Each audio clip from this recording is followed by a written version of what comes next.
The pilot episode of the Game of Thrones spin-off series House of the Dragon was recently broadcast. It is safe to say that fans were more than satisfied with how the show opened. This is the case even though the conclusion of Game of Thrones left many viewers with a sour taste in their mouths. Here are the top 10 things you missed in the House of the Dragon Episode 1. Number 10. The Catspaw Dagger. It was one of the most recognizable weapons throughout Game of Thrones, and it made its debut in the show's very first episode. Petyr Baelish owned the dagger, which was crafted by Valyrian steel, and belonged to him. The Catspaw Dagger, crafted from Valyrian steel, and seen in King Viserys Targaryen's possession in the first episode of House of the Dragon, was also seen in this episode. Number 9. Dark Sister. The setting of Game of Thrones places a significant emphasis on the material known as Valyrian steel. Fans of the first series were allowed to see characters such as Ice, Longclaw, and Heartsbane, amongst many others. It's interesting to note that Game of Thrones also discusses the existence of other swords made of Valyrian steel. Arya Stark mentioned the Dark Sister in one of her chats with Tywin Lannister. The topic centered on Aegon, the Conqueror's sister Visenya, who was the one who wielded power. Fans may recall that Daemon Targaryen gives Rhaenyra a necklace crafted of Valyrian steel as a gift in House of the Dragon. Rhaenyra comments on how the chain resembles Dark Sister. Number 8. Dracarys. The High Valyrian word Dracarys has been heard numerous times in the series Game of Thrones. We have witnessed Daenerys using it as a commanding cry in the heat of combat. Given that House of the Dragon is a drama about Targaryens, we expected to hear the word again in the show. Still, this time, it will be used in a slightly different context. We hear Rhaenyra command the dragon with Dracarys to light the funeral pyre when it takes place during the funeral of Queen Aemma and her son. This aspect of the story touches on the dynamic between the Targaryens and their dragons beyond the realms of flying and battle.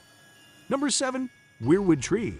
As abundantly evident from the beginning of Game of Thrones' very first season, the weirwood trees are revered as if they were the old gods. Typically, those who remained faithful to the old gods might be found in the north. Still, as the series progressed, it became clear that the Andals were the ones who were responsible for cutting down the weirwood trees in the south. There is no possibility that this tree could have simply emerged as an unintended feature like that Starbucks cup, because the weirwood trees have great significance. The presence of the tree at King's Landing was definitely planned out, and the fact that it was featured in the opening sequence suggests that it will likely continue to have a significant impact on the show's narrative during the subsequent seasons. It is important to remember that Bran Stark's green seer visions occurred at Winterfell, near the weirwood tree. This is something that should not be overlooked. In connection with that tree, he could see both the past and the future. As we already know, Bran ascended to the Iron Throne in the end, which adds an additional layer of complexity to the situation. Number 6. A Feast for Crows. After the death of Queen Gemma, Viserys is left without an heir to the Iron Throne, which ignites the question about his succession. Rhaenyra's claim to the throne is supported by some, including Otto Hightower, while others, including some who support Daemon Targaryen, the king's own brother, advocate for Rhaenyra. In the meantime, Corlys recommends that Rhaenys, his wife and Jaehaerys' oldest child, be declared the heir since she was the oldest child. When Viserys hears this, he quickly concludes that the council is around the throne like ravenous crows with a dead body. This references A Feast for Crows, the fourth book in George R.R. Martin's A Song of Ice and Fire series. Many fans have already made this connection. Number 5. The Rising Cold Winds. Viserys brings up the topic of the blustery winds that are picking up in the north before appointing Rhaenyra as his heir. According to him, Aegon's arrival in Westeros was not just motivated by a desire to conquer the region. It would appear that Aegon had a recurring nightmare of war in the north. The only way to win that conflict would be for all of Westeros to unite under the leadership of a Targaryen. Fans of the show are aware that this is not just an essential narrative element, but also one of the most important ones in Game of Thrones. Number 4. A Song of Ice and Fire. The terrifying dream that Aegon had about the icy winds blowing down from the north and bringing awful darkness to all 7 kingdoms inspired the title of the book, A Song of Ice and Fire. Aegon firmly believed that the only way to combat this icy entity would be for a Targaryen to sit atop the Iron Throne. 2 Targaryens led the war against the Night King and the Army of the Dead. This does not happen in the show Game of Thrones, as Cersei is the one who sits atop the Iron Throne. But this is true in real life. The plot is, of course, based on the series A Song of Ice and Fire, which dedicated fans know is the source material. While all was going on, Prince Rhaegar was under the impression that the Song of Ice and Fire was about his son, Aegon. Number 3. The Doom of Valyria. The Doom of Valyria may go down as one of the most significant events in the universe of Game of Thrones.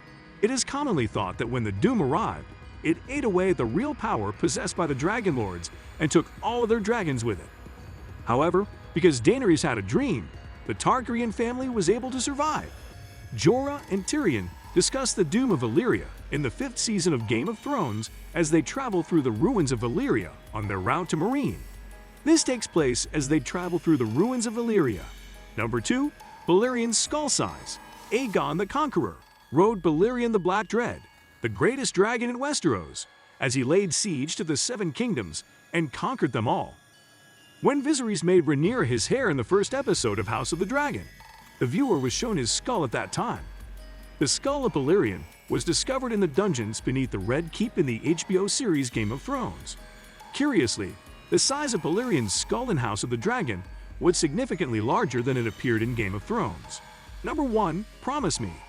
Every viewer of the first episode of the original series is aware of the significance that the phrase "promise me" carries because of its use in that episode. These words were spoken by Lyanna Stark to Eddard Stark, her brother, shortly after the birth of her son, Aegon. The birth of her child occurred not long after these words were spoken. Because Lyanna wanted to protect Aegon from the impact that Robert may have on him, then she gave Eddard the instruction to lie about his identity. When Viserys explains the riddle of Aegon's dream to Rhaenyra in the first episode of House of the Dragon, he employs the exact words he used in the previous sentence. This mystery was something that had been handed down from king to successor all the way through several generations. That's all for today. Let us wait and see what more is revealed in the upcoming episodes of this much-awaited series. Also, if you enjoyed this video, be sure to like it and hit that subscribe button before you go. Thanks for watching.